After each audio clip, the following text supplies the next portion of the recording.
The afternoon Julia Fairchild arrived at the Thatcher ranch. The sky above the Texas panhandle was the deep, bruised purple of a storm that had not yet decided whether it wanted to break, and the dust from the road clung to her skirts like it intended to follow her all the way to her grave.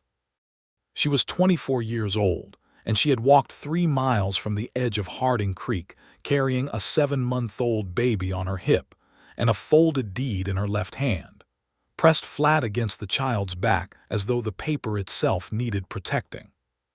Her dark hair had come loose from its pins somewhere around the 2nd mile, and the sun had burned the tops of her cheekbones to a soft rose that made her look, despite everything, impossibly alive. The ranch spread before her like a promise someone had almost kept. A main house, solid and square, built from limestone that glowed pale gold in the afternoon light. A large barn painted barn red with the paint peeling at the corners. 2 water troughs, a bunkhouse, a smokehouse, and a chicken coop that had seen better years. Fences running in every direction, straight and deliberate, the way a man with purpose builds things. She stopped at the gate. The baby shifted on her hip, small fingers closing around a fistful of her blouse. She looked down at the child, a boy named Henry, with his fine dark hair and serious brown eyes, and then she looked back up at the house. She had come too far to be afraid of a gate. She pushed it open. Silas Thatcher was on his knees at the far corner of the north pasture fence when the sound of his dogs carrying on brought his head up. He was 31 years old, broad-shouldered, with the kind of lean muscle that comes not from vanity but from years of actual labor. His face was weathered in a way that suited him, with deep-set gray eyes under a brow that was accustomed to squinting against the Texas sun, and a jaw that had not seen a razor in 4 days. He wore a dark hat, plain, no ornamentation, and his boots were cracked at the left toe from a run-in with a fence post 2 winters back that he had never gotten around to fixing. He set down his pliers and stood. A woman was walking up his drive. He could see, even from this distance, that she was carrying something. As she got closer, as he climbed through the fence rails and started walking toward her because something in the set of her shoulders told him she needed meeting halfway, he understood that the something was a child. He walked faster. They met in the yard between the barn and the house, in the full open sight of the afternoon. He stopped 6 feet from her, hat in hand before he'd even thought to remove it, because his mother had raised him with that much sense.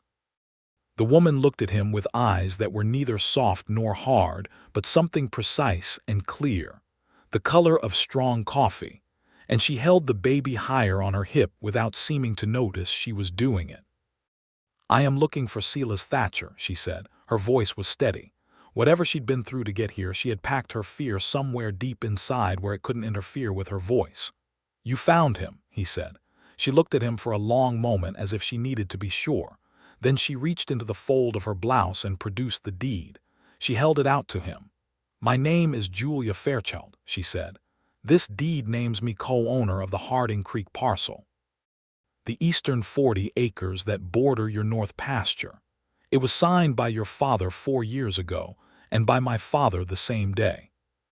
I've been living in Abilene, but my father passed 3 weeks ago, and his lawyer told me to come here.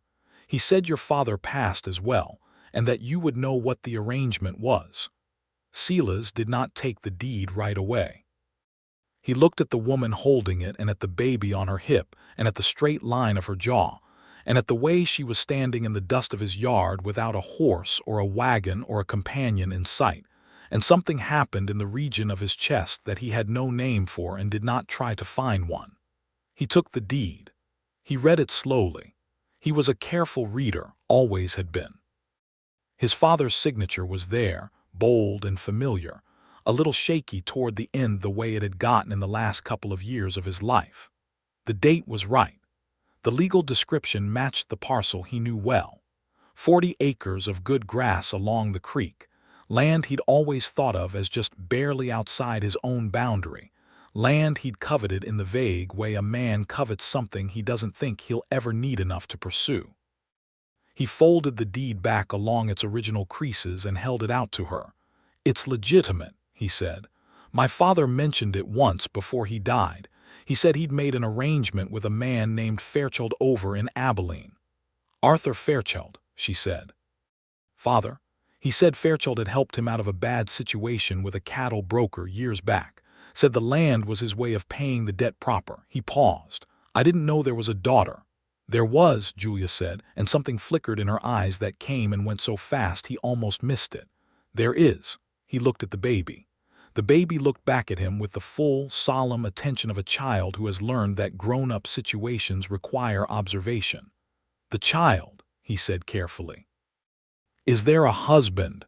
He felt the question was necessary.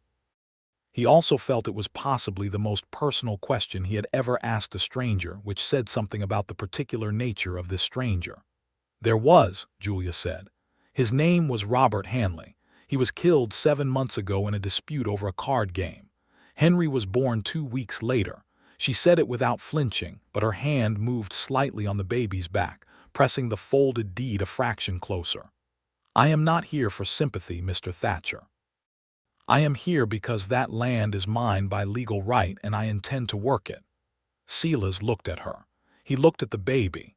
He looked at the 40 acres he could see from where he stood, the good green ribbon of grass along the creek. He thought about the 2 weeks of hard labor it had taken him just last spring to clear a blocked beaver dam that had been flooding part of that parcel. He thought about the fact that there was no house on it, no barn, no structure of any kind. He thought about a woman alone with an infant on 40 acres of open Texas ground. He said, "You'd better come inside." She hesitated. Just 1 second. Then she walked past him toward the house. He stood still for a moment before he followed her, breathing the afternoon air and wondering what in the name of all creation was happening to his quiet life. Inside the house it was cooler, the thick limestone walls doing their work. The kitchen was clean but sparse, the way a bachelor's kitchen manages clean without ever quite achieving comfortable. Julia stood in the middle of it, taking it in with those frank coffee-colored eyes, and Silas went to the pump and drew a glass of water and held it out to her. She drank half of it and gave the rest to Henry, who grasped the glass with both hands and managed it with impressive competence for a 7-month-old. "How far did you walk?" Silas asked. "From the edge of town, where the livery is."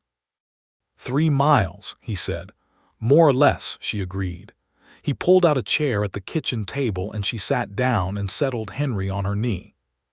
Silas sat across from her and turned his hat in his hands twice and then set it on the table beside him.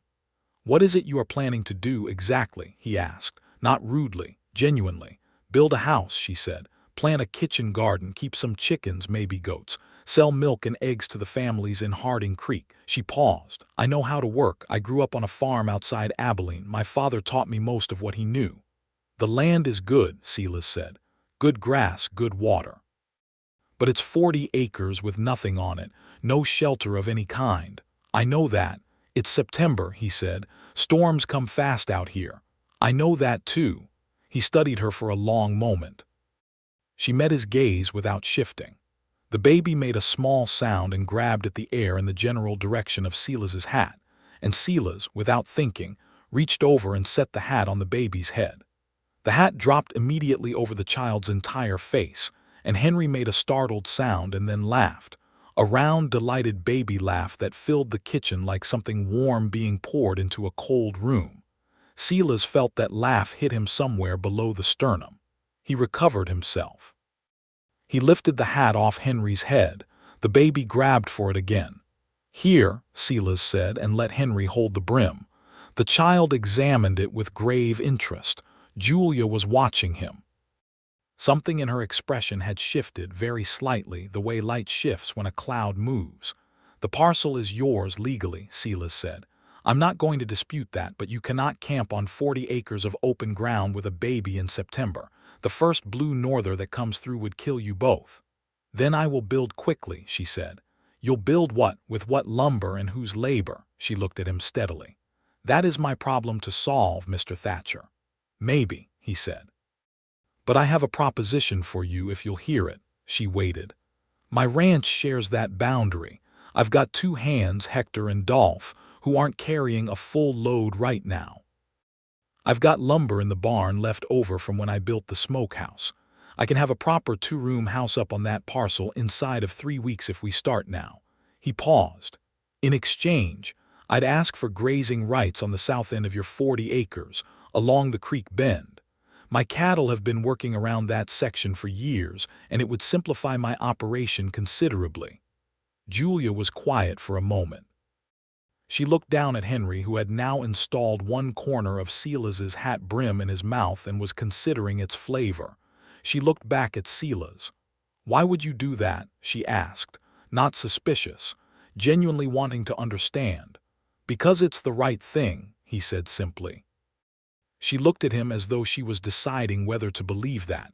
He held her gaze and let her decide. "All right," she said finally, "but I want it written down, the arrangement." "Absolutely," he said. The corners of her mouth moved, not quite a smile but the architecture of one. "And I will help. I am not a woman who watches other people do her work." "I didn't think you were," he said. That night, Silas gave Julia the bedroom at the end of the hall and slept himself on the narrow cot he kept in the tack room of the barn, which was not comfortable but was private and quiet, and allowed him to think. He lay on his back in the dark, listening to the horses shift in their stalls, and thought about a woman with coffee-colored eyes and a baby on her hip and a deed in her hand and 3 miles of dust on her skirts, and he could not quite make himself stop thinking about her, which was not something he was accustomed to. He was not, generally speaking, a man who was troubled by thoughts. He worked hard and slept sound, and that was the shape of his days. His father had been the same. His mother had died when he was 12, and after that it had been just the two of them, running the ranch, and sentiment had not been something there was much room for. But something about Julia Fairchild and the way she had stood in his yard, upright and precise and absolutely undefeated despite what was clearly a profound situation, had gotten under his skin, and he lay in the dark of the tack room and let it be there, because he didn't see any use in fighting it. In the morning he was up before the sun.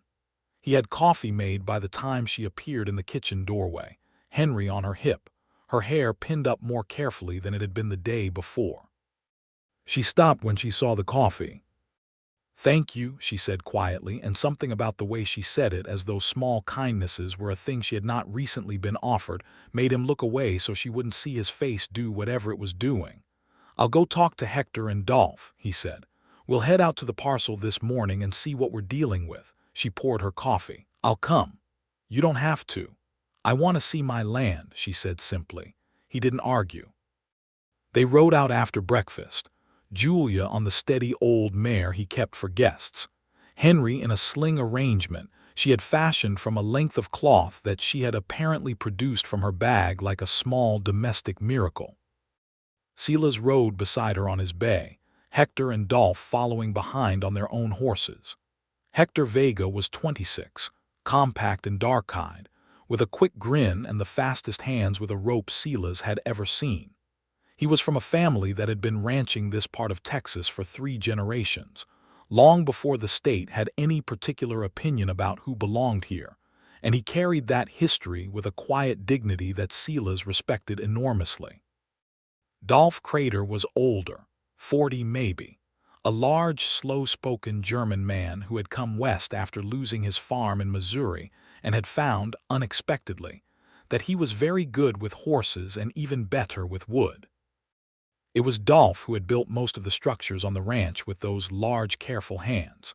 The 4 of them rode through the morning and arrived at the eastern parcel as the sun was clearing the horizon and laying gold sheets across the grass. Julia pulled up at the top of the gentle rise that marked the entrance to the property and looked out over it. The creek ran along the southern and eastern boundary, cottonwood trees following its course, their leaves beginning to yellow at the edges in the early September cool. The grass was tall and good, moving in the morning breeze. To the west you could see the far line of the Thatcher Ranch's north fence. It was beautiful.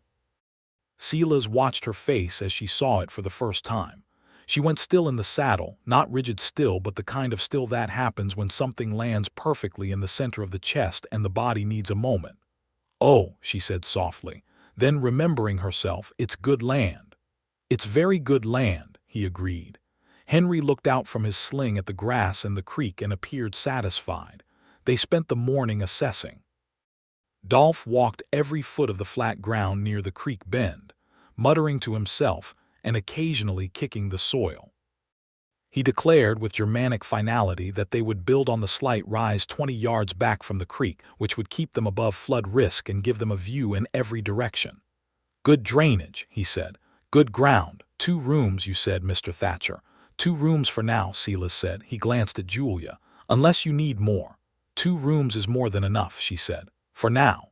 He noticed the echo of his own phrase and almost smiled.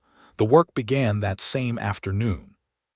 Silas sent Hector back to the ranch to load the wagon with the lumber from the barn, while he and Dolph cleared the building site. Julia tied Henry's sling to a nearby cottonwood branch, which made an adequate cradle, and rolled up her sleeves and helped them move rocks and pull the larger clumps of tough grass, working without complaint in the September heat. Silas found himself watching her, not obviously, not in a way he was proud of, but watching.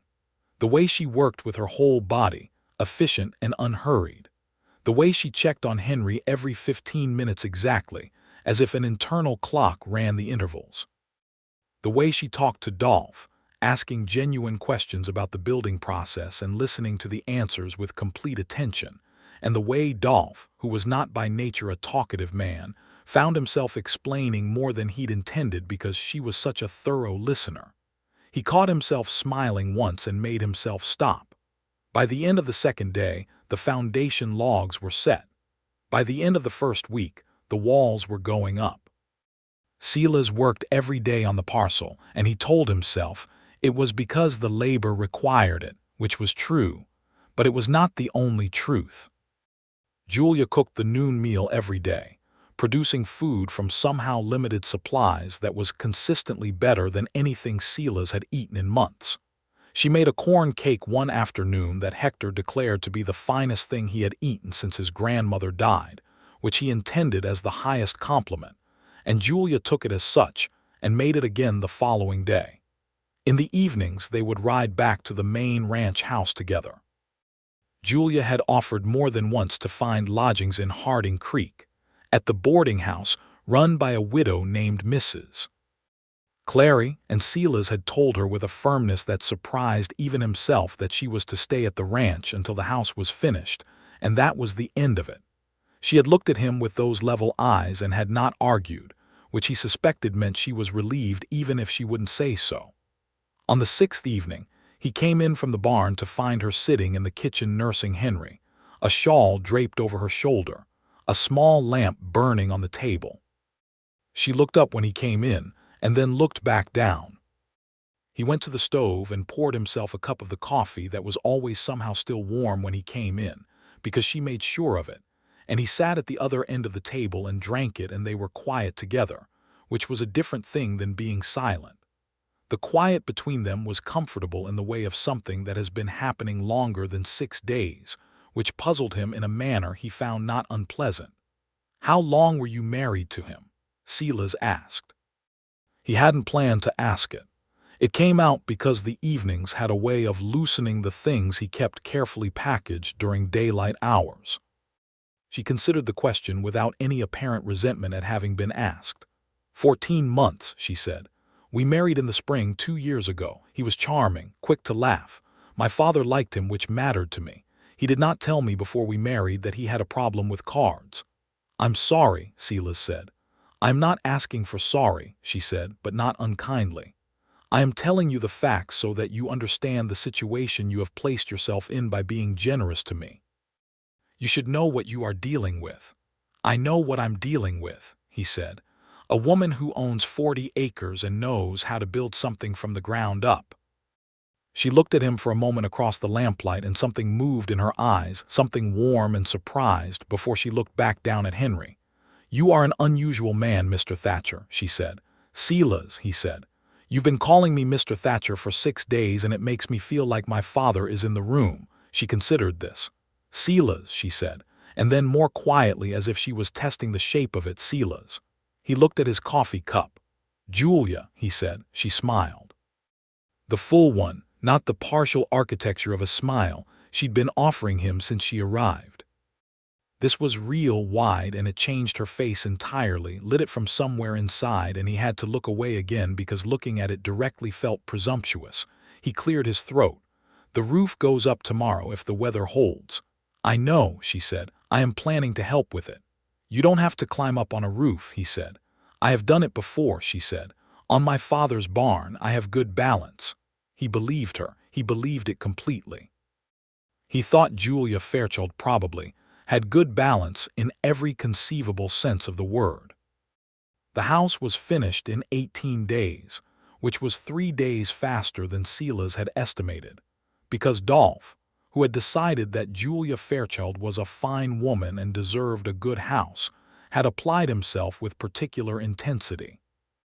It was solid and tight, the 2 rooms connected by an interior door, with a proper hearth in the main room and a small iron stove in the kitchen corner, a porch across the front that caught the southern breeze, and windows with actual glass that Silas had ordered from town at his own expense without telling Julia until they arrived, at which point she had looked at the glass and then at him with an expression that cost him several days of sleep. You did not have to do that, she said.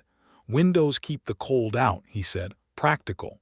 She looked at him for a long time. Silas, she said. Don't, he said, a little rough, because if she said something kind he was going to embarrass himself. She closed her mouth. She looked at the glass in the window frame. She nodded once, and the nod said everything her closed mouth didn't. The day she moved in, she packed what little she had from the ranch house into the saddlebags on the old mare, settled Henry in the sling, and rode the half-mile to her land. Silas rode with her and carried the heavier bag on his own saddle. He helped her carry things inside. They made 2 trips. On the second trip, when they were both standing in the main room in the afternoon light that came gold and long through the new glass windows, and there was nothing left to carry and no particular reason to remain, neither of them moved toward the door. Henry was asleep in the sling. The house smelled of fresh-cut pine, and the faint ghost of the wood smoke from the test fire Dolph had made in the hearth the day before to be sure the chimney drew properly. It's a good house, Julia said. Dolph builds well, Silas said. You all built it, she said. She turned to look at him. I want you to know that I understand what you have done for me, and I intend to make this work.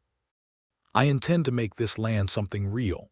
I know that, he said. I've never doubted it. She looked at him steadily. He looked back. The afternoon light moved on her hair.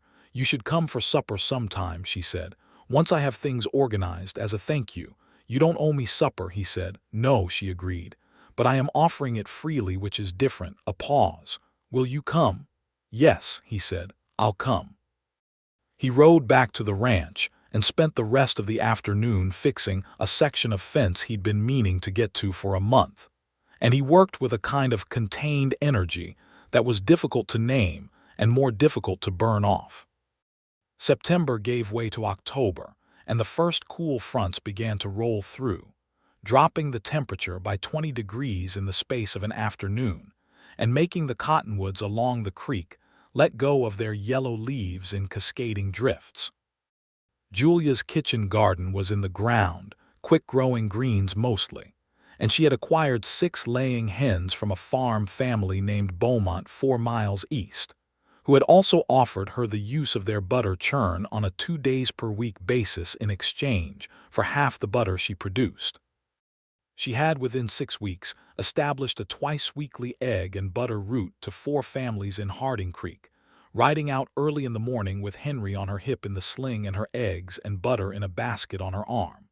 Silas heard about this not from Julia but from the storekeeper in Harding Creek, a man named Perkins, who mentioned it with some admiration when Silas came in for supplies.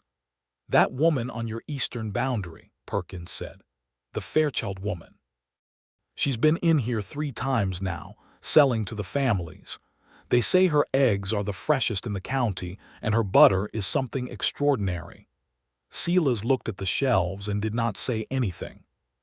"Pretty woman, too," Perkins said, with the informational neutrality of a man who enjoys watching things unfold.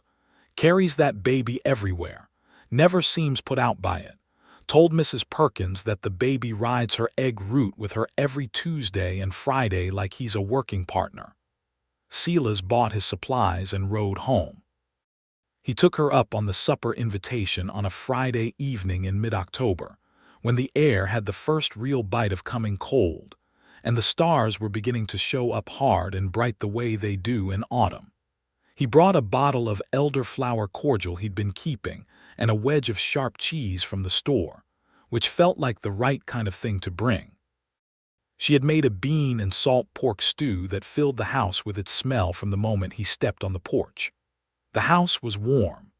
Henry was in a small wooden cradle near the hearth that Silas recognized as Dolph's work, acquired apparently as a housewarming gift from the older man, who had constructed it on his own time and brought it over one Sunday without announcement. They ate at the small table she had positioned under the south window, and outside the glass the evening had gone full dark and the stars were burning. They talked for 3 hours. He did not know, afterward, how 3 hours had gone by. They talked about their fathers, the similar shapes of their childhoods in spaces with wide skies and too much work, and the particular loneliness that goes with isolation on the land. They talked about the ranch and its history, about the parcel and what she envisioned for it in the spring. She asked him about cattle, about the breed he ran, about the market cycles and the drives, and he answered all of it, and she listened with that full attention she had, and asked follow-up questions that showed she'd been listening closely. He told her about his mother, which was not a thing he generally talked about. "She died in the spring," he said. "I was 12. It was a fever, came fast. My father never said a great deal about it after, he just kept working." "And you," Julia said. "I kept working," he said. "It's what we knew." She was quiet for a moment, looking at her cup. "My mother died too when I was 16, childbirth. The baby died as well." She paused. "After that it was my father and I. He was a good man, quiet like yours sounds. He loved me in that way that men of his type love, by building things and providing for things and never quite saying the word itself." "But you knew it," Silas said. "I always knew it," she said. And then she smiled, and the lamplight caught her eyes, and he thought, with a clarity that arrived completely without warning, that he was in serious trouble. He rode home through the cold dark telling himself to be sensible, and being sensible was not something he could quite manage to achieve.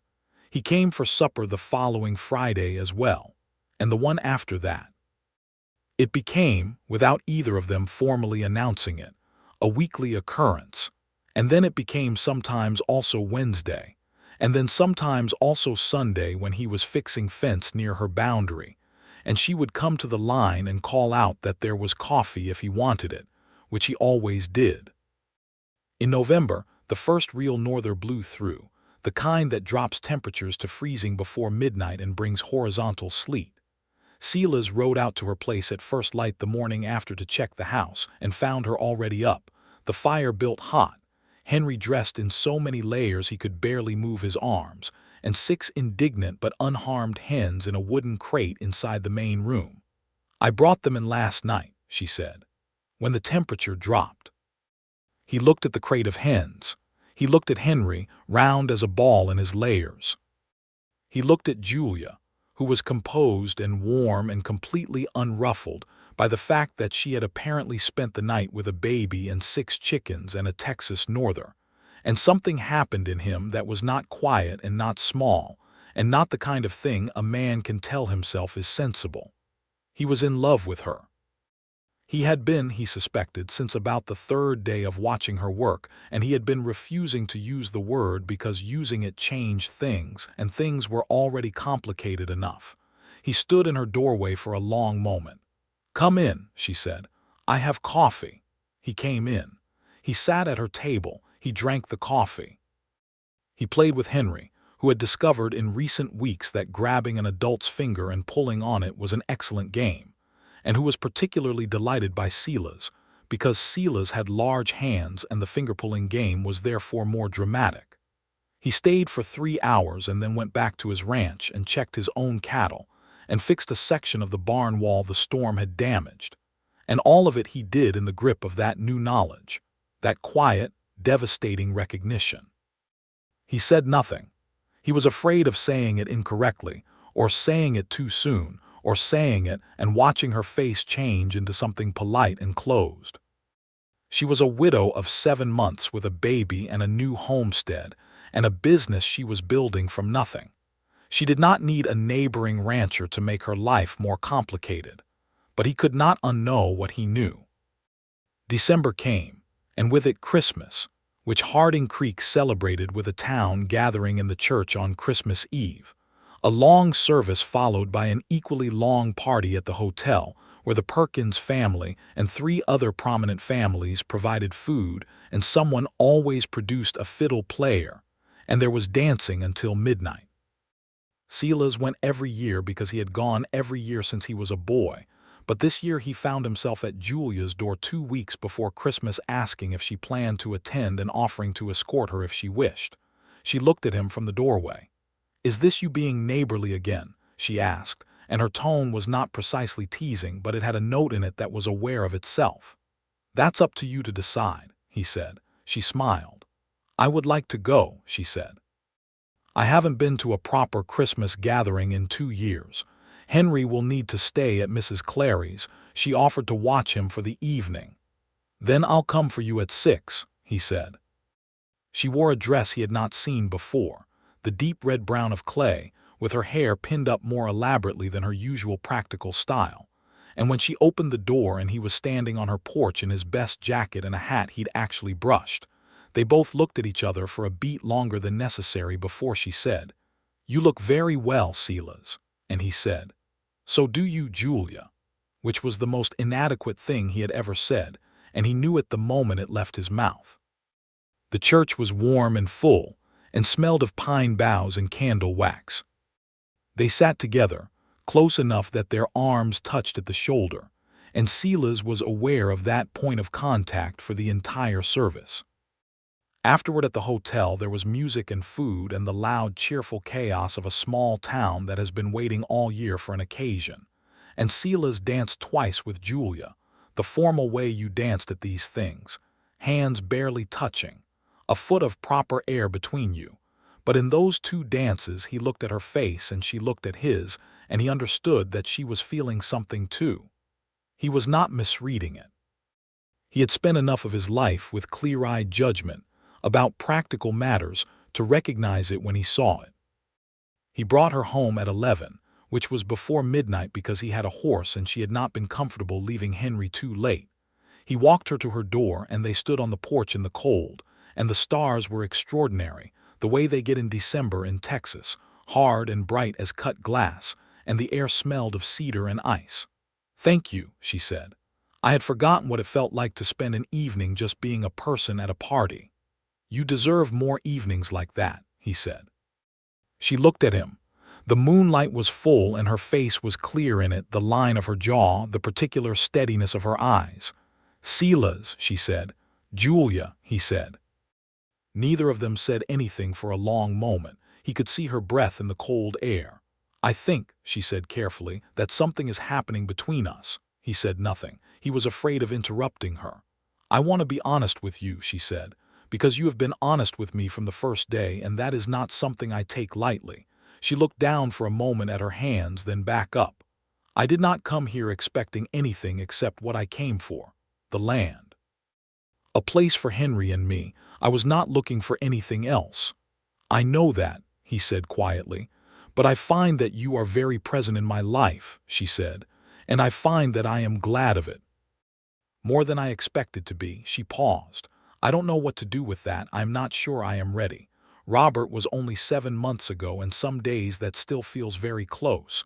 And there is Henry to think of. He is not your responsibility." "He is not," Silas agreed. "But he is not a problem either." She looked at him. "He's a fine boy," Silas said. "He's going to be a fine man. Anyone who gets to be part of his life is getting something good." Julia's eyes had gone bright in a way that had nothing to do with the cold. She looked at the sky for a moment, pressing her lips together, and he understood she was composing herself.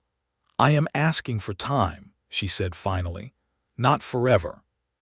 Just time. Take all the time you need," he said. "I am not going anywhere." She looked at him. "You are a patient man."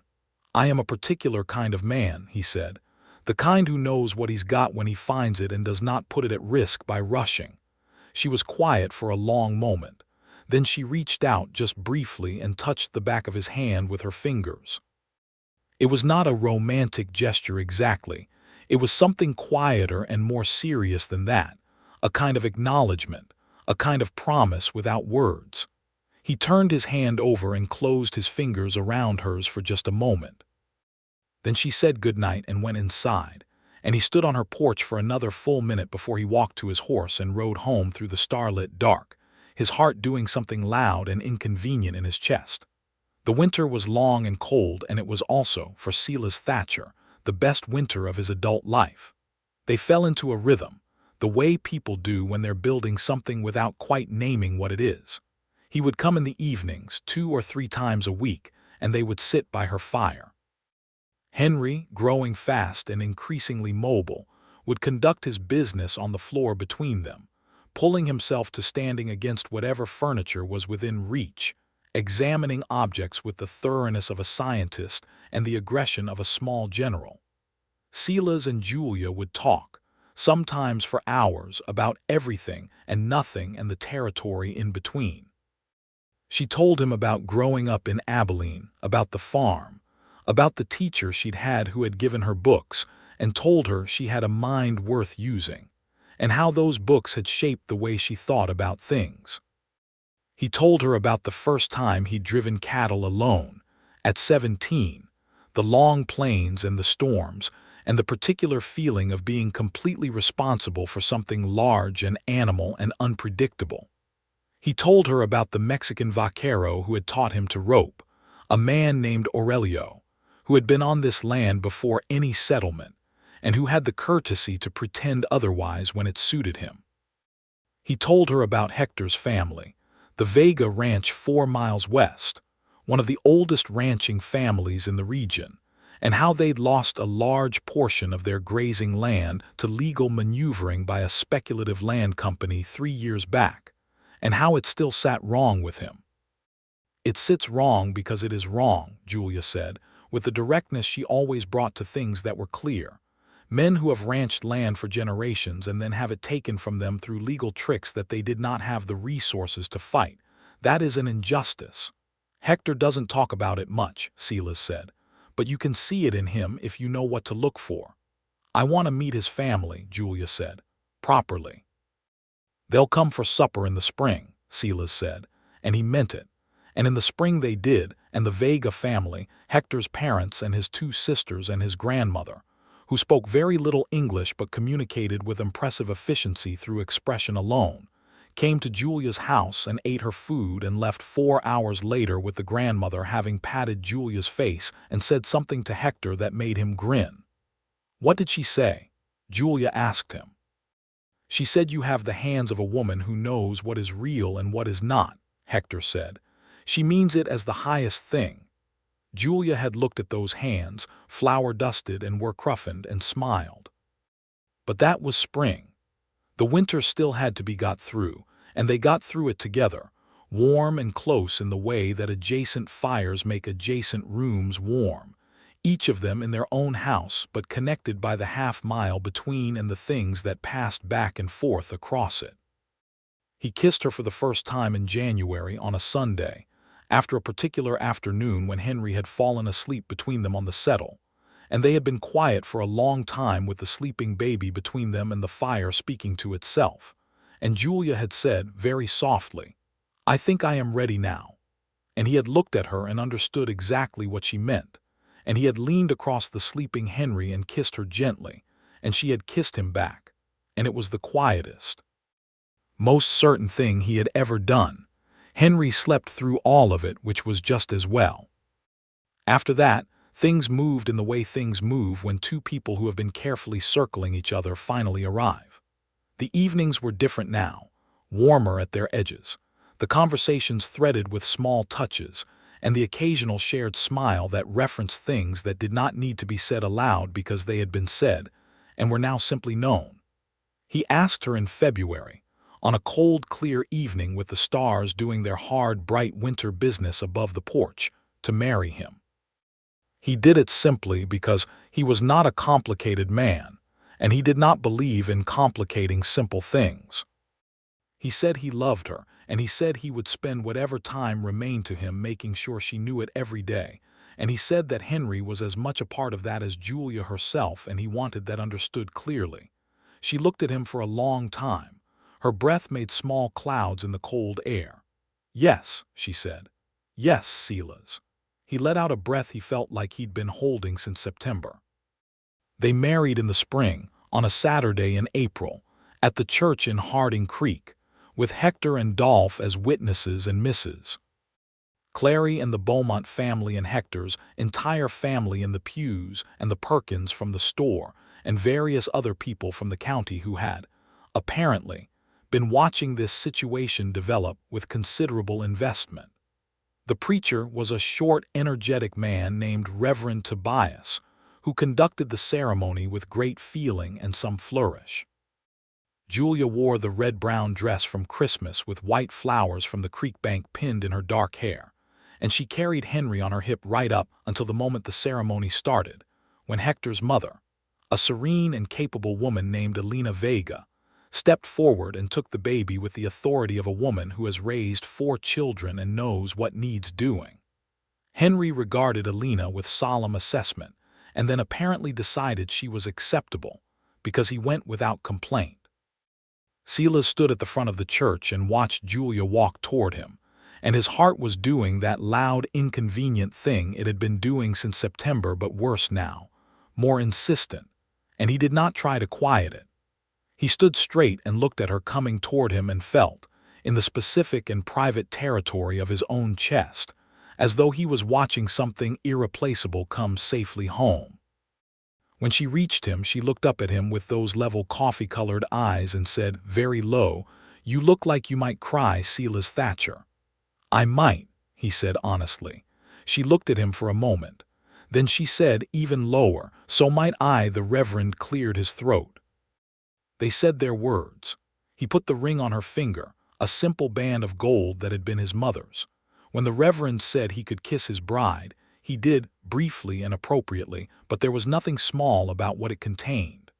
The party afterward at the hotel was long and loud, and the fiddle player was the same one from Christmas, and he had, apparently, been practicing. Hector danced with both of Hector's sisters and with Mrs. Clary, who was delighted. Dolph stood near the food table and ate steadily and looked satisfied with the state of things. Henry passed between Elena Vega and Mrs. Beaumont, got very excited by the music and extremely tired by 9 o'clock, and fell asleep on Elena's shoulder with his fist in his mouth, which Elena bore with the expression of a woman having a thoroughly good evening. Silas danced with Julia 3 times, and then lost count and did not care. They rode back to the ranch together in the spring dark, Henry asleep in the basket that Silas had fashioned to hang securely from the saddle for exactly this purpose, thinking it through and building it over 3 evenings in February because he was a man who solved problems in advance. The ranch house, his house, now theirs. He had spent 2 weeks before the wedding moving furniture and making room, and Dolph had built a proper crib for Henry to go in the room at the end of the hall, which got the morning light and was warm through the winter. Julia's things were already there.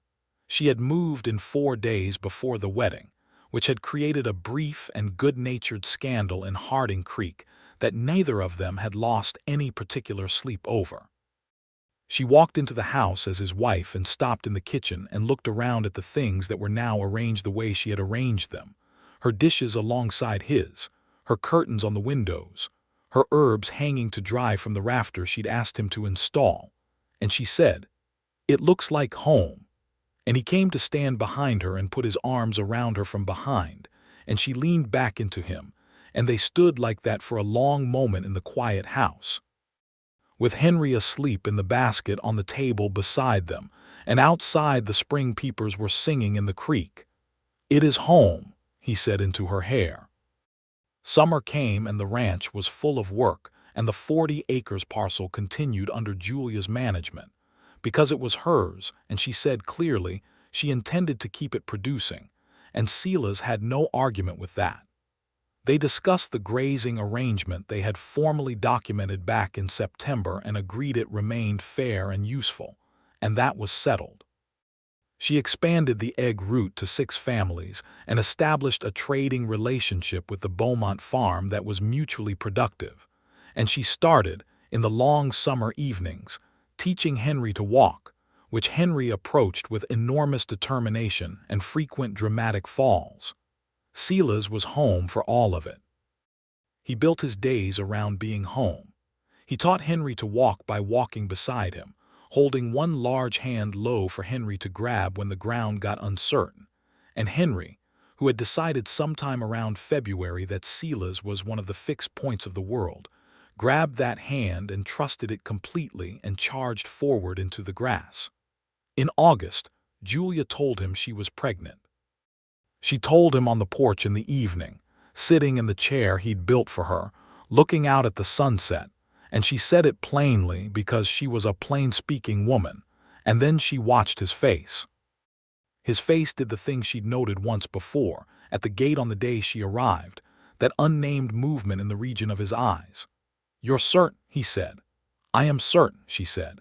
He stood up from his own chair and crouched in front of her and took both her hands in his and looked at her, and what was in his face was so full of everything that she pressed her lips together and looked at the sky because it was that or cry, and she had told herself she was done crying. "Julia," he said. "Silas," she said. He rested his forehead against their joined hands for a moment. When he looked up, his eyes were bright. "I am going to build you a 2nd bedroom," he said, "before the winter." She laughed. The laughing made her cry a little, which she had not intended. He stood up and pulled her to him, and she put her face against his chest, and he held her in the summer evening, and the sunset did its full extraordinary work on the wide Texas sky, and neither of them said anything more for a while because there was nothing necessary to add. He built the 2nd bedroom in September, with Hector and Dolph's help, an addition off the east side of the house that caught the morning light and would be, he judged, warm in winter and manageable in summer. Julia helped nail shingles on the roof, and he stood below and handed them up to her and tried to look casual about the fact that his pregnant wife was on the roof. "I have good balance," she reminded him from the roof. "I know that," he said. Henry, watching from the yard, pointed at his mother on the roof and produced a delighted sound. "Don't encourage her," Silas said to Henry. Henry did not take this advice. The baby was born in March, a boy, healthy and loud and emphatic about his opinion of being born, which was that it was an outrage. The midwife, a capable woman named Mrs. Hartley, who had delivered half the children in the county, declared him perfect and placed him in Julia's arms, and Silas, who had been present for the whole long ordeal because Julia had told him he was staying and he had not considered leaving, looked at the small furious creature in his wife's arms and felt something break open inside him, gentle and enormous. "What do we call him?" Julia said, tired and peaceful and radiant in the way a woman is after she has done something immense. They had discussed names and not settled. She had said she wanted to decide when she saw him. Silas looked at the baby. The baby had stopped being furious and was looking back at him with the deep ancient gaze of the newborn. "Arthur," Silas said, "for your father." Julia closed her eyes for a moment. When she opened them they were wet. "Arthur," she said. "Yes." They named him Arthur James Thatcher, the James for Silas's father, and he came home from Mrs. Hartley's care to a house that smelled of spring and fresh pine and his mother's herbs. And Henry, now 18 months old and walking with great authority, regarded his brother for approximately 10 seconds before losing interest in favor of a more immediate investigation of what was in the lower kitchen cabinet.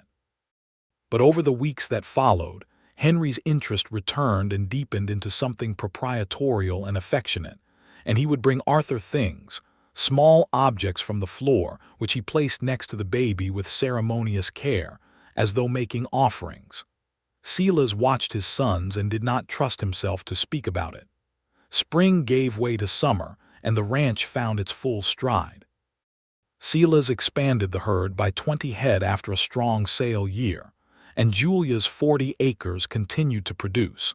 The egg root now reliable enough that she had hired a girl from Harding Creek, the 16-year-old daughter of the Perkins family, to help on Tuesdays.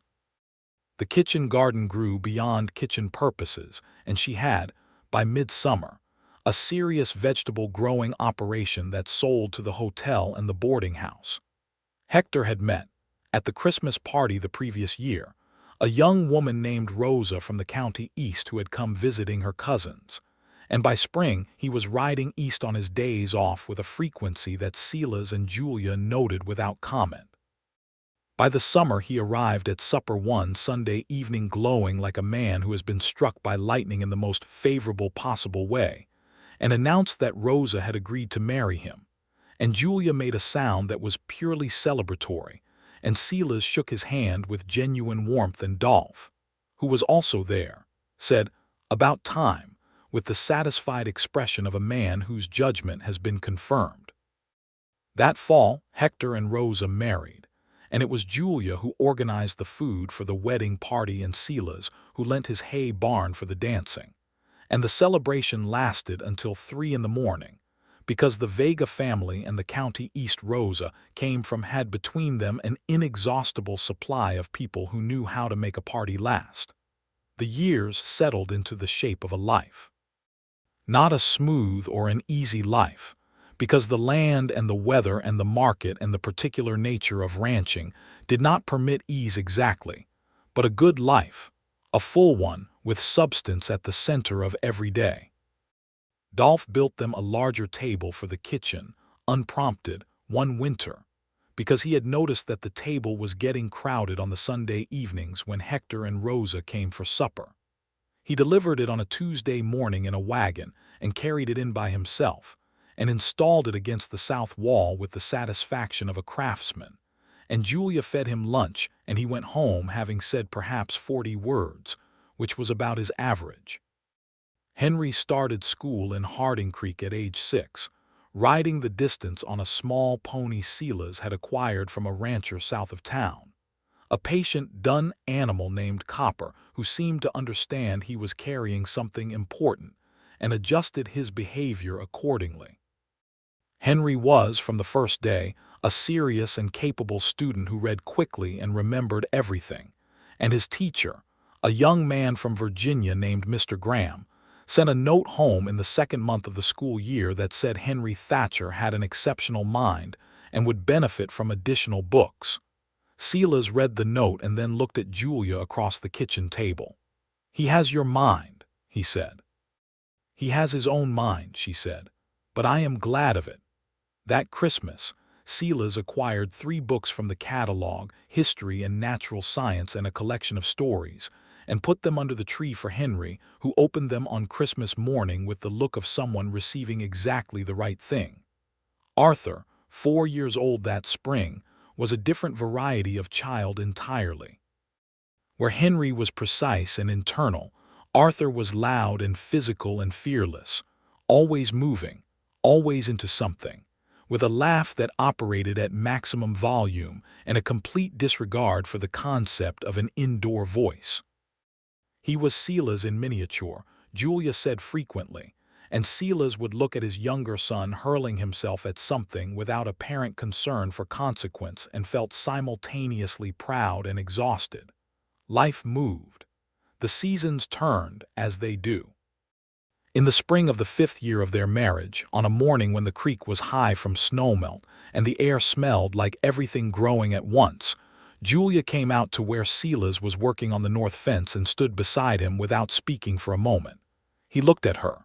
She had that look, the one he knew now, the composed exterior with something barely contained behind it. "Julia," he said. "We are going to need another room," she said. He set down his hammer. "Are you certain?" he said, which was what he had said the first time. "I am always certain," she said, which was what she had answered the first time, and it made him laugh. The full, unguarded laugh she said she had loved from the first time she heard it, which had taken several weeks to produce because he was, she claimed, very stingy with his laughing at the beginning. He was not stingy anymore. He gathered her in against his side there at the north fence and looked out across his land, her land, their land, the good long grass running to the creek, the house sitting solid in the middle distance with the morning smoke from the chimney going straight up in the still air. He could hear Henry somewhere, probably reading in the barn the way he liked to on Saturday mornings. He could hear Arthur's voice raised in some loud negotiation with a chicken. "Another room," he said. "Another room," she agreed, leaning against him. "Dolph will be pleased," he said. "Dolph is always pleased when there is something to build," she said. He kissed the top of her head. She put her hand flat on his chest. They stood at the north fence in the spring morning, and the world was wide and good around them, and the baby was coming, and the grass was growing, and the horses were moving in the far pasture, and the smoke was going straight up. That baby was a girl, the first girl, born on a hot July night with the crickets singing at maximum volume outside the window and Mrs. Hartley in attendance again, still capable and still certain of herself, which Silas found enormously reassuring. The baby girl arrived just before midnight, pink and furious, and then very quickly peaceful, and they named her Clara, which was the name of Silas's mother.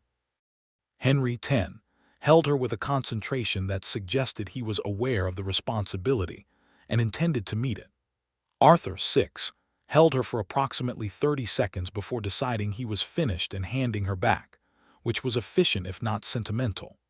Clara grew up in the middle of everything, in the middle of the ranch and the land and the work and the noise of two older brothers and the loud, ordinary life of a household that worked and fed and argued and laughed and built things. She had Julia's eyes and Silas's jaw and her own particular will, which was considerable. She could ride before she could fully read, which Silas noted with pride and Julia noted with the fond exasperation of a woman who has been outnumbered by her own family. The ranch grew. Silas added a second barn, larger than the first, after 2 good years back to back, and hired 2 more hands to join Hector, who had long since taken on something close to a foreman's role. Julia's 40 acres continued to produce, and she had, by this point, a formal arrangement with the hotel and the boarding house and 2 other establishments in Harding Creek, and in the county seat 20 miles north, she was known as a reliable supplier. She kept the deed. He knew this. He had seen it once years after she had arrived, when he was helping her look for a missing document in the cedar box she kept under the bed. The deed was there, folded exactly as it had been the day she arrived, the creases worn soft from the years. He did not say anything about it. He understood, without needing it explained, what it meant that she kept it. It was the thing she had carried when she had nothing else. It was the beginning of the story. It was hers. One evening in the 7th year of their marriage, on a clear autumn night very much like the night he had first brought her home from the Christmas gathering, they were sitting on the porch after the children were in bed, and the dark was full of stars and the air smelled of the first real cold coming, and Silas was quiet for a long time, the way he could be, the comfortable silence that Julia had learned to read the same way she read his face. "What are you thinking?" she asked. He was quiet for another moment. "I am thinking about a morning in September," he said. "A few years back, I was at the north fence and I looked up and there was a woman coming up my drive." She looked at him. "She had a baby on her hip," he said, "and a piece of paper in her hand, and she looked like she had walked a good distance and intended to walk further if necessary." He paused, and I remember thinking that I did not know what was happening, but that something was. She was quiet. "I did not know then," he said, "that everything was. The stars moved. The night was still. I was afraid," she said finally. "That morning, I did not show it, but I was very afraid. I had Henry and a deed and $23, and I did not know what I was going to find." "What did you find?" he said, knowing the answer but wanting to hear her say it. She looked at him across the dark porch, at the line of his face that she knew better than any other face in the world, at the man who had taken her fear and replaced it, piece by piece, with the real solid weight of a life that was hers and his and theirs together. "I found everything," she said. He reached over and took her hand. She turned her hand and held his. The night was enormous around them, the way the Texas sky is enormous, indifferent and overwhelming and beautiful all at once, and they sat under it the way they had learned to sit, comfortable and warm and full of a life that had cost them something and given back more. In the spring, Henry turned 12 and discovered he could talk to horses in some language of patience and stillness that they responded to, and he spent his free hours in the pasture with the herd, not riding, just being among them, which Silas watched with the recognition of seeing something true about a person arrive early. Arthur 8 announced one Saturday that he intended to beat Hector at roping, and spent 3 weeks of afternoons in the yard with a loop of rope and a fence post until he could drop it on the post 7 times in 10 throws, at which point he informed Hector of his progress in the manner of someone submitting a legal brief. Hector, who had been watching the practice sessions with a face of carefully controlled amusement, accepted the challenge with great seriousness and won, but only by 3 throws, and told Arthur afterward that he was the best 8-year-old roper he had ever seen, which was entirely true. Clara, too, ran the household in the manner of a small sovereign, and the household, including Silas, accepted this without serious protest. In the 10th year of their marriage, Silas and Julia celebrated the occasion quietly, with the children in bed and the house to themselves, and Silas had somehow acquired a good bottle of wine from the store, which Perkins had acquired from the county seat, who had acquired it from somewhere else. They sat at the big table Dolph had built, now worn smooth and well used, and drank the wine slowly and talked for a long time. "Do you know what I was thinking the first night you stayed here?" Silas said. "Tell me," she said. "I was sleeping in the tack room," he said. "And I was looking at the ceiling in the dark and thinking that something enormous had just walked into my yard and I had absolutely no plan for it." She laughed. "I was thinking something similar.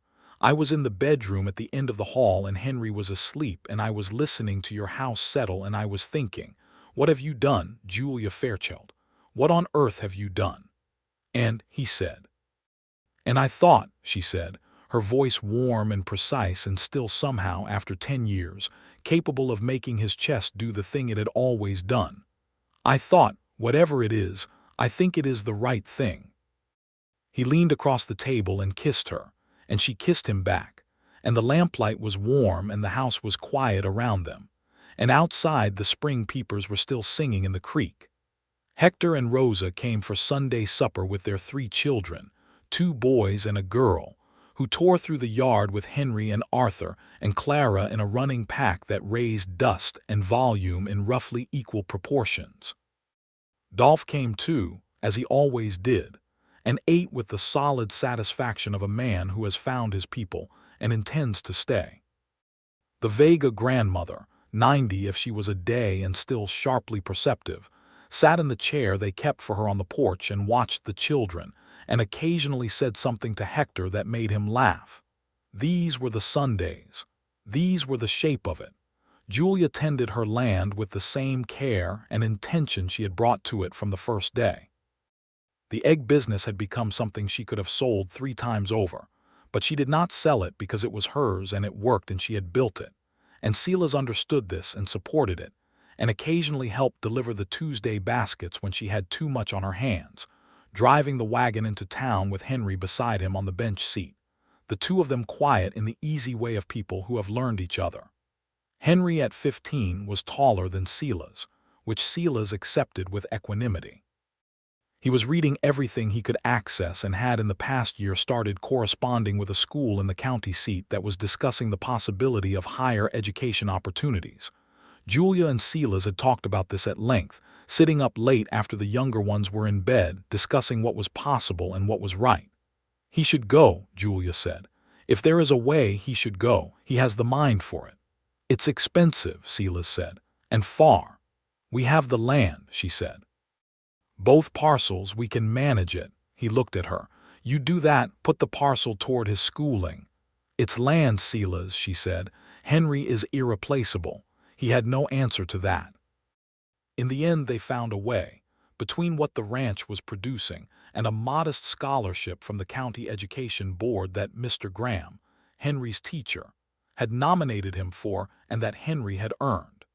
Henry went north at 17 to continue his education, riding away on a bright September morning on the horse Silas had given him, waving once from the gate and then setting his face forward. Julia stood at the gate until he was out of sight and then came back to where Silas was standing in the yard, and she stood beside him and he put his arm around her shoulders. He'll be all right, he said. I know he will, she said. She pressed her face briefly against his shoulder. He is going to do extraordinary things. He learned from extraordinary people, Silas said. She looked up at him. His mother, Silas said, specifically. She shook her head. Both, she said, and then thank you for loving him as yours. He is mine, Silas said simply. He has been since about the third day when he decided my hat was interesting. She laughed, and the laugh had a little water in it, and he held her in the yard under the September sky and she leaned into him and they were quiet. Arthur, 15 by then, took on more of the ranch work with a natural competence and appetite for it that was gratifying. He had Silas's instincts for cattle and the land, and Hector had been teaching him roping and cutting for years with the result that he was already better than most grown men.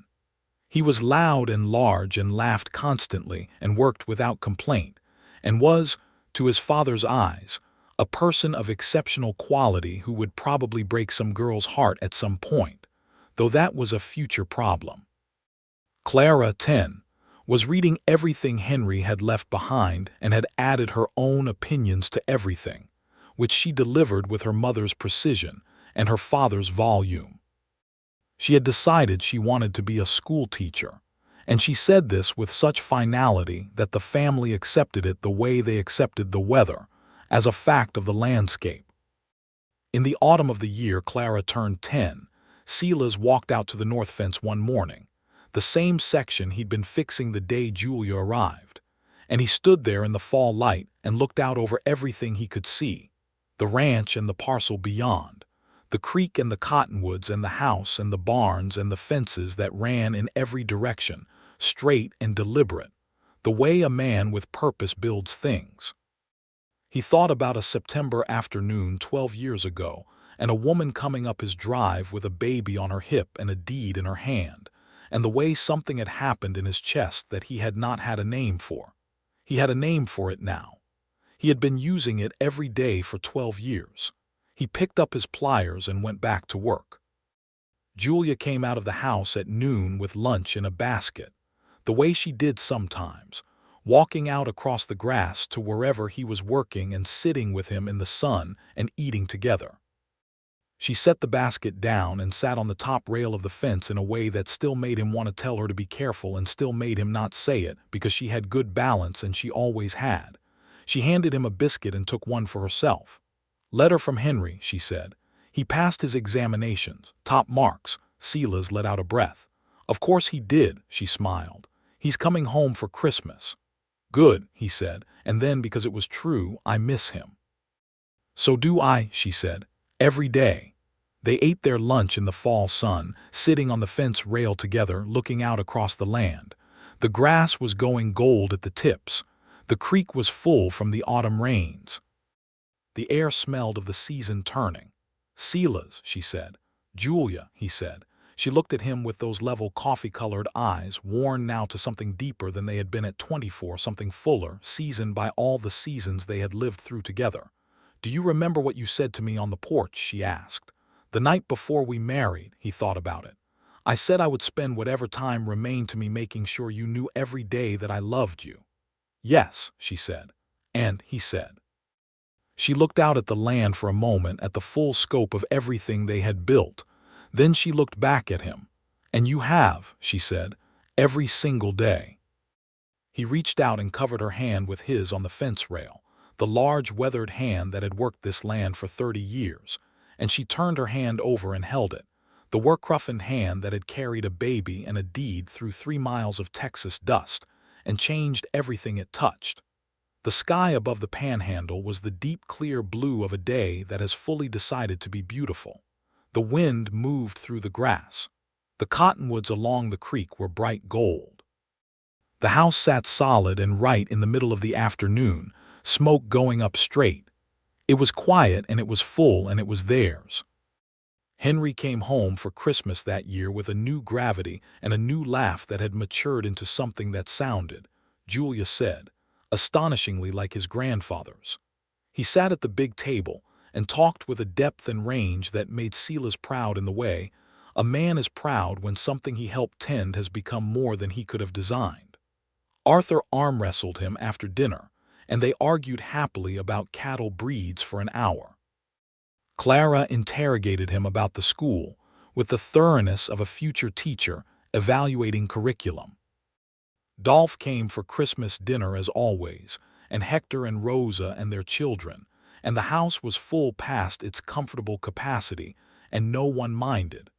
Julia made the corn cake, the same one Hector had declared the finest thing since his grandmother. Hector had the same opinion 12 years later and said so. Late on Christmas night, when the children were in bed and the guests had gone and the house was quiet, Silas sat by the fire with Julia beside him, her head on his shoulder, and the fire spoke softly to itself. He had been thinking, on and off all day, about something he wanted to say. It was not a difficult thing to say, but it was precise, and he wanted to say it correctly. "Julia," she said, almost asleep. "The morning you came up the drive," he said, "with Henry and the deed." She was quiet, listening. "I was at the north fence when the dogs went off, and I stood up and looked and I could see you coming, still far off. I could see you were carrying something, but I didn't know what." He paused. "And I climbed through the fence and started walking toward you. And I've been thinking about that today, why I did that. Before I knew anything about who you were or what you needed or what you were carrying." She was fully awake now. He could feel it in the change in her weight against his shoulder. "Why do you think you did?" she said softly. He was quiet for a moment. "Because something in the way you walked," he said, "even from that distance, something in the way you were moving across the yard, it was the most purposeful thing I had ever seen. You were going toward something, not away from something, even carrying everything you were carrying." He paused. "And I wanted to be part of whatever you were going toward." The fire crackled. The night pressed softly at the windows. Julia lifted her head from his shoulder and looked at him. In the firelight, her eyes were warm and deep and entirely clear. "You have been," she said. "From that first moment, Silas, you have been." He looked at her face, the face he had looked at every morning for 12 years. That would be the last face he looked at for whatever years remained, and he was grateful down to his bones, the way a man is grateful when he has been given more than he knew he needed. He kissed her forehead. She settled back against his shoulder. The fire talked softly. The house breathed around them, full of sleeping children and the residue of a Christmas that had been loud and warm and good. Outside the windows, the Texas night was enormous and bright with stars. Everything was exactly as it should be. The deed was in the cedar box under the bed, folded along its original creases, the paper worn soft with the years. It had brought her here. It had been the beginning. And everything that had come after, the house and the land and the children and the long good seasons and the work and the love and the quiet evenings and the loud Sundays and the hard winters and the extraordinary springs, all of it had grown from that folded piece of paper, and the woman who had carried it through 3 miles of Texas dust without once considering turning back. Some things are worth carrying. Some distances are worth crossing. Some gates are worth pushing open, even when you do not know what is on the other side. Julia had known what she needed that September afternoon. She had known it before she could name it. She had needed ground under her feet and walls around her child and the space to build something real from the beginning. She had gotten that, and more, far more, the kind of more you cannot plan for or anticipate but can only receive with both hands open. Silas pulled her a little closer. She put her hand over his on his chest. The fire burned low and warm. The stars above the Texas panhandle burned hard and bright and steady. And in the house built from limestone that glowed gold in the afternoon light, surrounded by land that had been worked with love and purpose, and the particular stubbornness of people who intend to make something last, a man and a woman sat together in the quiet dark and held the life they had built. And it was whole, and it was good, and it was theirs. Every acre and every year and every morning of it. Theirs without reservation, without condition, without end.